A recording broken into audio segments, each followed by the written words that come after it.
Hello dear students, आज अपन start करेंगे dipole के डेरिवेशन से, है ना। कि डाइपोल, इलेक्ट्रिक डाइपोल की इलेक्ट्रिक फील्ड क्या होती है एक्सियल पॉइंट पे और इक्वेटोरियल पॉइंट पे। क्लियर है बात। उसके पहले अगर अपन थोड़ा बेसिक रिवाइज करें कि इलेक्ट्रिक डाइपोल होता क्या है, तो अगर हम पॉजिटिव और नेगेटिव चार्ज का एक सिस्टम लें, पॉजिटिव और नेगेटिव चार्ज का एक सिस्टम लें और उनको एक छोटी सी दूरी से सेपरेट कर दें, then that system will be called as electric dipole. Okay, system of two equal and opposite charges separated by a fixed distance is called dipole. समझ रहे हो बात। ये कुछ ऐसा दिखता है, देखो ये पॉजिटिव चार्ज है, ये नेगेटिव चार्ज है और दोनों के बीच की दूरी दे रखी है आपको, कितनी दे रखी है, ये 2a दे रखी है। समझ रहे हो। अच्छा, ये छोटा सा आपको p दिख रहा होगा, ये p दिख रहा है आपको, ये p क्या है एक्चुअली में, इस p को बोलते हैं डाइपोल मोमेंट। इस p को क्या बोलते हैं, डाइपोल मोमेंट। अब ये डाइपोल मोमेंट क्या होता है एक्चुअली, डाइपोल मोमेंट जो है ना, हम डिफाइन करते हैं किसी डाइपोल के लिए। अब डाइपोल में इंपॉर्टेंट चीज क्या है कि दोनों चार्जेस जो है उनका मैग्नीट्यूड क्या रहना चाहिए, same. Their sign will be opposite, -q and +q। तो डाइपोल मोमेंट क्या होता है एक्चुअली में, डाइपोल मोमेंट एक वेक्टर क्वांटिटी होती है जिसका मैग्नीट्यूड होता है चार्ज, कोई भी एक चार्ज ले लो, इनटू दोनों चार्ज के बीच की दूरी कितनी है, 2a। और क्योंकि ये वेक्टर क्वांटिटी होती है तो इसकी डायरेक्शन भी होगी, डायरेक्शन होती है -q से +q। मतलब क्या डायरेक्शन ऐसी होगी इसकी, डायरेक्शन क्या होती है -q टू +q। तो ये होता है डाइपोल मोमेंट, जिसको हम डिफाइन करते हैं एक इलेक्ट्रिक डाइपोल के लिए। तो इलेक्ट्रिक डाइपोल बनता है एक नेगेटिव और एक पॉजिटिव चार्ज की वजह से, ठीक है। और नेगेटिव और पॉजिटिव चार्ज का मैग्नीट्यूड सेम होता है और दोनों कुछ दूरी पर सेपरेटेड रहते हैं। इतना ठीक। आइए आगे समझते हैं इसको, इसकी यूनिट की बात करते हैं। तो देखो अपन ने क्या बोला था, डाइपोल मोमेंट क्या होता है, डाइपोल मोमेंट होता है P = Q into distance between the two charges. अरे सही बात है, मैग्नीट्यूड की बात कर रहा हूं मैं। कोई भी एक चार्ज ले लो इनटू उन दोनों चार्ज के बीच की दूरी। तो यूनिट क्या हो जाएगी यार इसकी, कूलम, और ये क्या हो गई, मीटर। तो यूनिट हो गई कूलम मीटर। एक और यूनिट क्या होती है, डी बाय। और एक डी बाय जो है वो कितना होता है, 3.3 इंटू 10⁻⁻30। मैं आपको बता चुका हूं कौन सी क्वांटिटी होती है, वेक्टर क्वांटिटी होती है। और क्योंकि वेक्टर क्वांटिटी है तो डाइपोल मोमेंट की डायरेक्शन भी होती है। क्या डायरेक्शन होती है इसकी, नेगेटिव से पॉजिटिव, नेगेटिव चार्ज से पॉजिटिव चार्ज की तरफ। ठीक है क्या बेटा, इतना समझ में आता है आपको, है ना। हमने इसकी यूनिट की बात कर ली, इसकी प्रॉपर्टी की बात कर ली, डायरेक्शन की बात कर ली और पोजीशन। अब पोजीशन की बात करते हैं कि एक्सियल और इक्वेटोरियल आखिर है तो है क्या, समझते हैं। ध्यान से देखिए इस डायग्राम को, डायग्राम दिखा आपको ये। एक्चुअली में अगर हम ध्यान से समझें तो ये जो चीज है ना, ये क्या है, इसको बोलते हैं एक्सिस ऑफ डाइपोल। ये क्या है, डाइपोल की एक्सिस। तो इस एक्सिस पर अगर कोई पॉइंट लाए करेगा ना, तो that point will be called as axial position for this dipole. उस पॉइंट को हम बोलेंगे axial position of the dipole, for the dipole. और अगर हम क्या करें, अगर हम एक ऐसे परपेंडिकुलर लाइन बना ले ऐसे, जो कि डाइपोल के ठीक बीच में से पास हो रही है, ये बीच में से पास होती हुई नहीं दिख रही है, इसको अपन रब कर लेते हैं और ऐसी बनाते हैं जो कहां से पास हो, बीच में से, है ना। मान लो डाइपोल के ठीक बीच में से पास हो रही है। ओके, अब इस लाइन पर अगर मैं कोई पॉइंट लूं तो उस पॉइंट को मैं क्या बोलूंगा, इक्वेटोरियल पोजीशन। ये कौन सी पोजीशन होगी, इक्वेटोरियल पोजीशन। तो दो टाइप की पोजीशन होती है, एक्सियल पोजीशन और इक्वेटोरियल पोजीशन। एक्सियल पोजीशन मतलब अगर मैं एक्सिस पर कोई पॉइंट ले रहा हूं तो वो क्या कहलाएगी, एक्सियल पोजीशन। और अगर मैं इस परपेंडिकुलर लाइन पे कोई पॉइंट ले रहा हूं, that will be called as equatorial position. Clear है बेटा बात। तो इस वाले जो वीडियो, ये वाला जो वीडियो है, इसमें हमको क्या कवर करना है, इस वीडियो में हम ये देखना चाहते हैं कि एक्सियल पोजीशन पर डाइपोल की वजह से इलेक्ट्रिक फील्ड क्या होगी। ठीक है, समझते हैं, ध्यान से सुनना। Electric field due to a dipole, पहली चीज, डायपोल इलेक्ट्रिक फील्ड बनाता क्यों है, इसको समझना पड़ेगा। डायपोल में क्या होते हैं, चार्जेस, एक पॉजिटिव होता है और एक नेगेटिव। अगर आप पॉजिटिव चार्ज की बात करो तो पॉजिटिव चार्ज भी इलेक्ट्रिक फील्ड जनरेट करता है, और अगर आप नेगेटिव चार्ज की बात करो तो नेगेटिव चार्ज भी इलेक्ट्रिक फील्ड जनरेट करता है। सही बात है, positive charge and negative charge both generate electric field. Positive charge जो इलेक्ट्रिक फील्ड जनरेट करता है उसकी डायरेक्शन होती है अवे फ्रॉम चार्ज, और नेगेटिव चार्ज जो इलेक्ट्रिक फील्ड जनरेट करता है उसकी डायरेक्शन होती है टुवर्ड्स द चार्ज। ओके, अब इनकी वैल्यू भी तो होगी, क्योंकि इलेक्ट्रिक फील्ड जो है उसका कुछ ना कुछ मैग्नीट्यूड भी होगा। तो जो इलेक्ट्रिक फील्ड जनरेट कर रहा है इसकी वैल्यू होती है क्या, मान लो ये चार्ज से दूरी पॉइंट की कितनी है, आर है, कितनी है, आर दूरी है, ये जो दूरी है ये कितनी है, आर।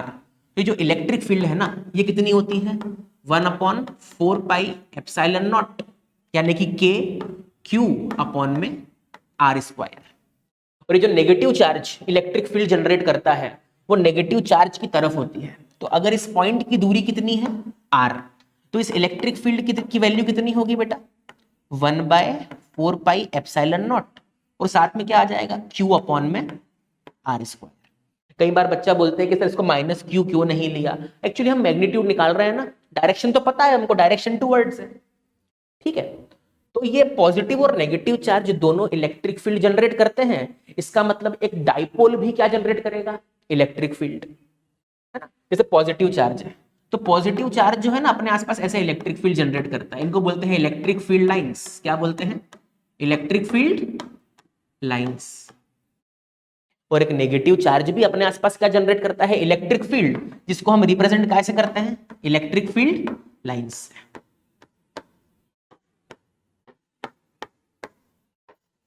तो पॉजिटिव चार्ज की अपनी इलेक्ट्रिक फील्ड लाइंस है, नेगेटिव चार्ज की अपनी इलेक्ट्रिक फील्ड लाइंस है। तो अगर पॉजिटिव और नेगेटिव दोनों को साथ में रख दिया जाए तो क्या होगा, दोनों का जो नेट आएगा इलेक्ट्रिक फील्ड उसकी भी इलेक्ट्रिक फील्ड लाइंस बना सकते हैं। अगर अपन ध्यान से देखें, ये पॉजिटिव चार्ज है डायपोल का और ये नेगेटिव चार्ज है। पॉजिटिव चार्ज की अपनी इलेक्ट्रिक फील्ड होती है, नेगेटिव चार्ज की अपनी इलेक्ट्रिक फील्ड होती है। जब हम दोनों को क्या कर दें, आसपास रख दें, दोनों को क्या कर दें, आसपास रख दें, तो पॉजिटिव और नेगेटिव इस पूरे सिस्टम की एक इलेक्ट्रिक फील्ड होगी जो कि कुछ इस प्रकार दिखेगी। तो जो इलेक्ट्रिक फील्ड लाइंस हम यूज करते हैं, इलेक्ट्रिक फील्ड लाइंस को यूज करते हैं रिप्रेजेंट करने के लिए, इलेक्ट्रिक फील्ड को रिप्रेजेंट करने के लिए। तो इलेक्ट्रिक फील्ड पॉजिटिव से स्टार्ट होती है, नेगेटिव पे एंड होती है, पॉजिटिव से स्टार्ट होती है, नेगेटिव पे एंड होती है। इलेक्ट्रिक फील्ड को हम रिप्रेजेंट करते हैं इलेक्ट्रिक फील्ड लाइन से, लेकिन इसकी वैल्यू हमको निकालना है, तो इसकी वैल्यू निकालने पे हम फोकस करते हैं। आइए, electric field at axial position. मान लो कि हमारे पास एक डाइपोल है। क्या है हमारे पास, एक डाइपोल है। डाइपोल में क्या होता है, एक नेगेटिव चार्ज होता है और एक पॉजिटिव चार्ज होता है, minus Q and plus Q. और मान लो कि इन दोनों के जो बीच की दूरी है वो कितनी है, 2l। कितनी है, 2l। ठीक है, 2l इसलिए लेते हैं ताकि कैलकुलेशंस इजी हो जाए थोड़े से। और मान लेते हैं कि इस डाइपोल से r दूरी पर, कितनी दूरी पर, r दूरी पर एक पॉइंट मौजूद है। कितनी दूरी पर, r दूरी पर एक पॉइंट मौजूद है। ये रहा पॉइंट P। इस पॉइंट P पर हमको डाइपोल की वजह से इलेक्ट्रिक फील्ड निकालनी है। ठीक है, तो कैसे निकालें, पहले अपन डिस्टेंस की बात करते हैं। ये सेंटर से डिस्टेंस इस पॉइंट का r है, तो ये डिस्टेंस कितना हो जाएगा, l। ये भी कितना हो जाएगा, l। बहुत बढ़िया। अब इस पॉइंट P पर इलेक्ट्रिक फील्ड किस किस की वजह से आएगी, पॉजिटिव की वजह से भी आएगी और नेगेटिव की वजह से भी आएगी। Positive field will generate, positive charge will generate electric field away and negative charge will generate electric field towards. तो यहां पर कितनी इलेक्ट्रिक फील्ड्स आ रही है हमारे पास, 2 इलेक्ट्रिक फील्ड्स आ रही है। एक तो आ रही है E1 इधर पॉजिटिव चार्ज की वजह से, एक आ रही है E2 इधर नेगेटिव चार्ज की वजह से। अरे सही बात है। तो अगर हमको नेट इलेक्ट्रिक फील्ड निकालना है तो हमको क्या करना पड़ेगा, नेट इलेक्ट्रिक फील्ड निकालना है तो हमको इन दोनों का क्या करना पड़ेगा, subtraction, E1 minus E2। E1 minus E2 ही क्यों, E2 माइनस E1 क्यों नहीं। क्योंकि E1 जो है वो E2 से बड़ा है ना, क्योंकि E1 कौन जनरेट कर रहा है, प्लस क्यू, और E2 कौन जनरेट कर रहा है, माइनस क्यू। तो डिस्टेंस जितना कम होगा इलेक्ट्रिक फील्ड की वैल्यू उतनी ज्यादा होगी ना, क्योंकि के क्यू अपॉन में डिस्टेंस का square inversely proportional to square of distance. जितना कम डिस्टेंस इलेक्ट्रिक फील्ड की वैल्यू उतनी ज्यादा। ठीक है, तो ऐसे हम इलेक्ट्रिक फील्ड निकाल सकते हैं। एक बार हम डिस्टेंस की बात कर लें, तो मेरे को बताओ प्लस क्यू का पॉइंट पी से डिस्टेंस कितना रहेगा, ये वाला, ये पूरा आर है, इस आर में से अगर मैं एल हटा दूंगा तो ये क्या आ जाएगा, आर माइनस एल। फिर ये पूरा आर है और ये क्या है, एल, तो माइनस क्यू का पी से डिस्टेंस क्या आ जाएगा, आर प्लस एल। इतना ठीक है बेटे। अब हम इलेक्ट्रिक फील्ड निकालते हैं। इलेक्ट्रिक फील्ड कैसे निकालेंगे, E1 माइनस E2 से। ठीक है, तो समझते हैं अपन बात। सबसे पहले हम देखते हैं कि ये E1 क्या है। सुनना बात ध्यान से, ये E1 क्या है। E1 को क्या लिख सकते हैं अपन, 1/4πε0। चार्ज कितना है, Q, अपॉन में इस पॉइंट और इस पॉइंट के बीच की दूरी कितनी है, R माइनस एल। तो R माइनस एल का स्क्वायर। सही बात है, डायरेक्शन हम बना चुके हैं इधर की तरफ, क्योंकि पॉजिटिव चार्ज की वजह से अवे होती है। फिर E2 की बात कर ले। E2 क्या होगा, 1/4πε0 Q अपॉन में R प्लस एल का स्क्वायर। ऐसा क्यों, क्योंकि 1/4πε0 तो K है, चार्ज कितना है, माइनस क्यू, मैग्नीट्यूड ले रहे हैं उसका, क्योंकि हमको इलेक्ट्रिक फील्ड का मैग्नीट्यूड कंसीडर करना है यहाँ पे। और इस चार्ज का इस पॉइंट से डिस्टेंस कितना है, R प्लस एल, तो R प्लस एल का स्क्वायर। अब दोनों को सब्ट्रैक्ट करना है तो क्या मिल जाएगी बेटे, नेट इलेक्ट्रिक फील्ड। आइए सब्ट्रैक्ट करते हैं। ओके, आगे चलते हैं। तो जो नेट इलेक्ट्रिक फील्ड है, हमने क्या बोला, नेट इलेक्ट्रिक फील्ड है हमारी 1/4πε0 Q अपॉन में R माइनस एल का स्क्वायर माइनस 1/4πε0 Q अपॉन में R प्लस एल का स्क्वायर।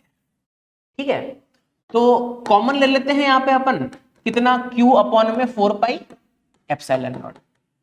तो अंदर क्या बचेगा, 1 अपॉन में R माइनस एल का स्क्वायर माइनस 1 अपॉन में R प्लस एल का स्क्वायर।